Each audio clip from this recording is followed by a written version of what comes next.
Türkmenistanyň häkimetleri zenandara sürüjülük şahadatnamasynyň berilmezligi meselesini ilkinji gezek agzadlar we zenandara awtolog sürmäge dokument bermäge ret edilenligi barada resmi düşündürüş berdiler.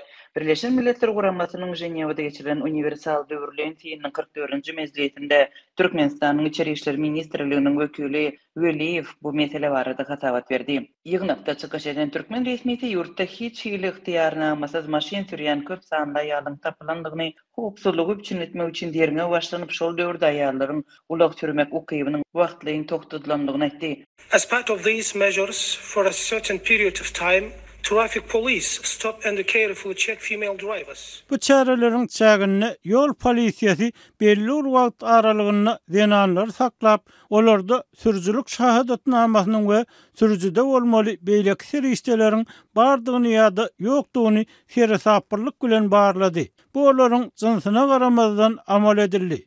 Şuň kun barlyk dol tamamlandy. Netijede zenan sürüjüler ulaglary dolandyrýarlar. Today, checks have been fully completed, and accordingly, female drivers are driving.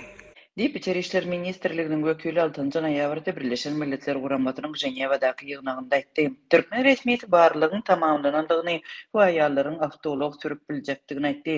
Weliýew muny akkrediterlenen daşary diplomatik wekilhanalaryň üstü bilen barlamagy teklip etdi. Şeýle-de Türkmen resmiýetine görä 2018-nji ýyldan 2023-nji ýyla çenli ýurtda aýal gyzlara jemi 9721 sany sürüjülük şahadatnama berilipdir. Türkmenistanly zenanlar özlerinde bar bolan sürüjülük şahadatnamalaryny ulanmakda, möhleti geçenleri uzaltmakda we täzesini almakda ençemel we kynçylyk çekip gelýärler. Türkmen polisiýasy 2017-nji ýylda zenanlaryň sürüjülük dokumentlerini eden ettirikli ellerinden alyp başlady, soňra zenanlara sürüjülük dokumentini bermekden ýüz öwürdi. 2022-nji ýylda sürüjülük şahadatnamasy çäkli görnüşde berilip başlandy. Emma şu ýylyň başyndan beri ony almak isleýän zenanlar babatynda ýene-de täze çäklendirmeler giridildi. Oktyabr aýynda aýal gyzlar sürüjülük mekteplerine kabul edilmekde nowatdaky ýaş çäklendirmeler bilen ýüz boldular. Sürüjülük mekteplerinde ýaş zenanlara olary okuwa kabul etmezlik boýunça